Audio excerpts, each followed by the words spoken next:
What's up, gamers? Welcome to another episode of the Rant. Today we're going to be looking at The World Ends With You Neo, finally released. The Long Halloween Part 2. Batman gets his due, right? War on Cybertron Transformers is coming soon, and by soon I mean tomorrow. So get ready for that adventure. And finally, The Witcher goes mobile, all coming up next.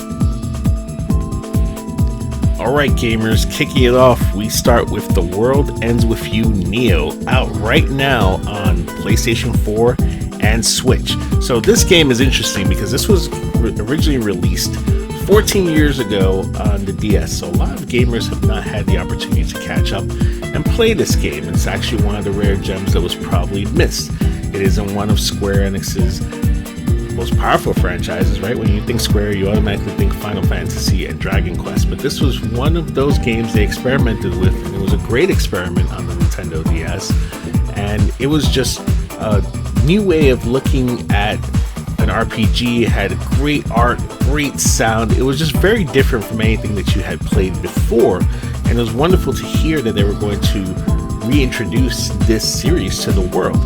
So here's the thing that I thought was the most interesting from a Square Enix marketing standpoint.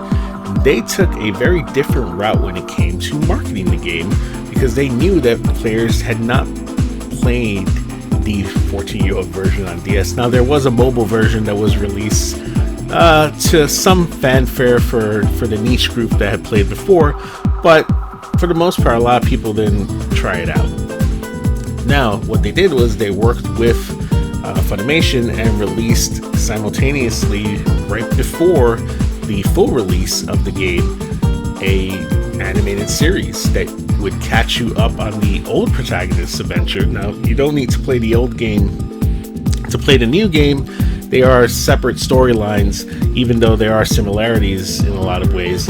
But if you wanted to find out what happened before and you didn't want to have that sense of FOMO, right, you can watch this animated series. It's available on Hulu right now.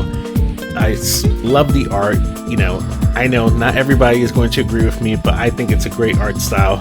I love how it's based right in central Japan, in Shibuya. It's like one of those games where it, you know, brings in a lot of the culture and the sights and the scenes and the things that folks are kind of used to when they think of, you know, central Japan and Shibuya, and how they integrate that all together. And the music is amazing. The animation is great, I think. And this is one of those games where it's going to take time to really give a full review. But my initial take on it so far is that it is a great follow-up to a game that deserved a lot more praise than it got. And so, again, your mileage may vary depending on the style of art you like, but the combat is smooth and fluid. I like the groove system.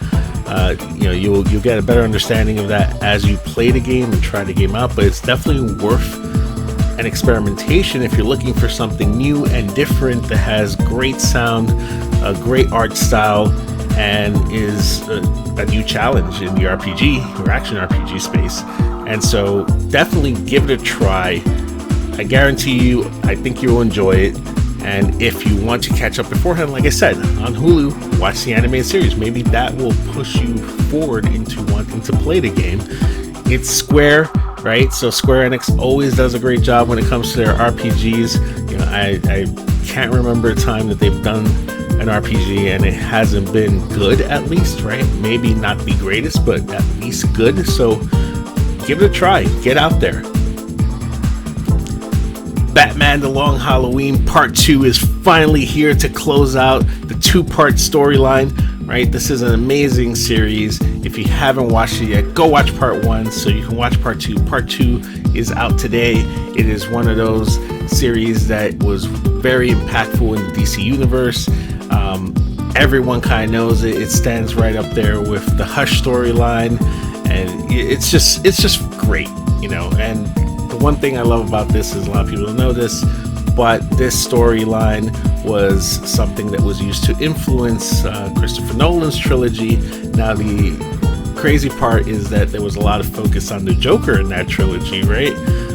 But Harvey Dent was kind of left on the sidelines or minimized as a character, this really brings back what was expected from the Long Halloween, which is that dark side, getting Harvey Dent to turn into Two-Face. But the rogue gallery is fantastic here, and the voice acting is very well done.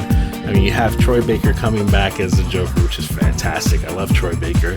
I think Mark Hamill is the best Joker, but Troy Baker really does give him a run for his money in this series and all the other series that he's played the Joker, as well as the games, of course. So it is out now. Go do yourself a favor. Go watch it. You're going to enjoy it, especially if you're looking for that dark, gritty Batman. The mature version of Batman is definitely a great storyline. I think the art is great as usual. I've always said DC animation kind of kicks ass all the time. They may not do so great in the cinematic universe, but in the animated universe, they do an amazing job at pulling things together. So, out now, go get it, go download it, or go buy it, go rent it, whatever you gotta do. This is an amazing series. It's definitely worth a pass. Like I said, if you didn't see part 1, go get part 1 as well, and enjoy. Just really enjoy. If you like the trilogy, the live action trilogy, well, this was, like I said, lifted from the comic books. This was one of the series that they lifted from. So you will actually enjoy the Dark Knight in all his dark glory, and just get it. War on Cybertron releasing tomorrow on Netflix. This is one of those shows that we really didn't know was coming, or we forgot was coming, but it is here. It's definitely here. It's out tomorrow. Add it to your queues. Right? Netflix has done an amazing job so far, I think, taking the franchise in animated form and pushing it forward. And we're starting to see a lot of this with a lot of different shows, right? We're going to see the Witcher series that's coming on in animated form as well.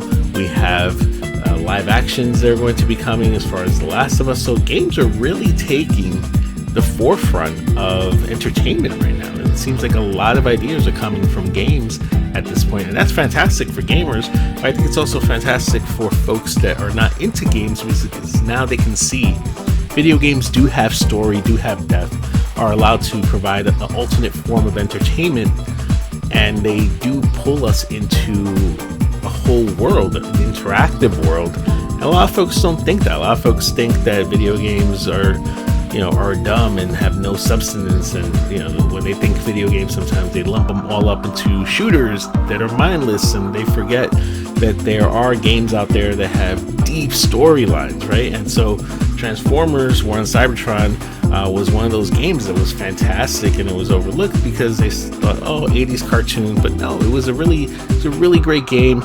I thought it had a really deep storyline compared to a lot of games out there at the time, and it was a good comic book series, so I'm very excited to see what comes out of that, and you should be too. And finally, Witcher Monster Slayer on mobile, Android and iOS, out now. You can go download it. It's a free download. I know what you're thinking, oh god, here comes another one of these free to plays. So far from what I've seen, it's like Pokemon Go, an adult version with a good storyline. I'm enjoying it so far. It's definitely one of those get out there, walk around, seek adventure. You have monsters that appear on the grid, right, that are augmented from the map of where you currently are located, right? So it basically takes the world you have, just like Pokemon, and throws a layer on top of it to make it The Witcher. And so you walk around, you fight monsters. The battle system is not something crazy or robust. You swipe, hard or soft to hit a hard hit, a fast hit. So far, that's what I've seen, right? You can augment your sword with different potion types. You can use explosives, so on.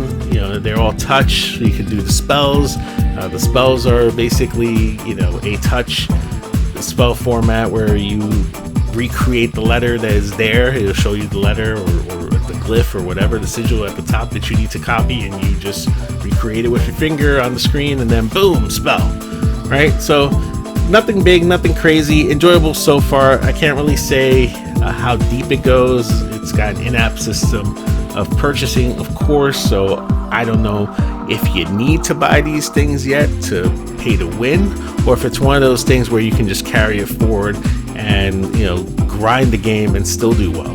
But more to come on that. But it is out now. So if you're dying to scratch that Witcher itch while you're waiting for the animated series to come out on Netflix, and you've already poured 400 hours into The Witcher 3, well, here's something you can take on the go with you. And if you've played Pokemon Go before, well, you've kind of played this. This is just darker, a little more adult, and a little more to do with the actual items that you get. You can use in real time, and they actually will affect your battle. And you'll actually see that affect your battle as you're progressing through. So like I said, the story so far seems okay. I'm enjoying it. You know, don't pour any money into it. I would suggest just download it, play it, see how far you can get. If you start seeing that you hit a lot of paywalls that you need to put money into just to get past, to get to the next stage. I haven't seen that so far, but I'll be honest, I haven't poured tons of hours into it. I just thought it was cool that it was out, and we'll see. It's one of those things we'll have to explore over time. All right, everybody. Well, that is the rant for today. A lot of games being released, a lot of game-related shows and animations being released. So, you know, let's keep a pulse on it. You can keep a pulse on it by hitting that notification bell and getting all our content, right? Subscribe, definitely. Leave comments below for more things that you want to hear on the rant. And don't forget to like this video. Thank you, and I'll see you next time.